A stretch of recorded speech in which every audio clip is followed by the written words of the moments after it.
যশোরের বাঘারপাড়ায় আসন্ন শারদীয় দুর্গাপূজা যথাযথ ধর্মীয় মর্যাদায় সুষ্ঠু, সুন্দর এবং উৎসব মুখর পরিবেশে উদযাপন উপলক্ষে সম্প্রীতি প্রস্তুতিমূলক সভা অনুষ্ঠিত হয়েছে।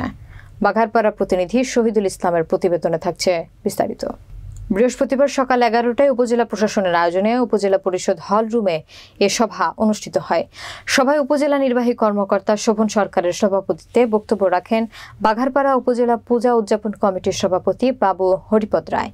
বাঘারপাড়া পূজা উপজেলা উদযাপন কমিটির সাবেক সভাপতি, সাবেক অতিরিক্ত সচিব সন্তোষ কুমার অধিকারী, সেনাবাহিনীর ক্যাপ্টেন নাহিদ হাসান, বাঘারপাড়া পৌরসভার সাবেক মেয়র আব্দুল হাই মনা বিশ্বাস, বাঘারপাড়া জামায়াতের আমির রফিকুল ইসলাম, বাঘারপাড়া থানা অফিসার ইনচার্জ রকিবুজ্জামান। সভায় জানানো হয়, আজান ও নামাজের সময় মাইক ও বাদ্যযন্ত্রের ব্যবহার বন্ধ রাখতে হবে। হিন্দি গান ও অশ্লীল নৃত্য পরিবেশন থেকে বিরত থাকতে হবে। পুলিশ ও সেনাবাহিনীর পক্ষ থেকে প্রতিটি পূজা মণ্ডপ এলাকায় সর্বোচ্চ আইন শৃঙ্খলা ও নিরাপত্তা ব্যবস্থা নিশ্চিত করা হবে। অনুষ্ঠান শেষে বাঘারপাড়ার 85টি পূজা মন্দির কমিটির হাতে ত্রাণের ডিও দেওয়া হয়।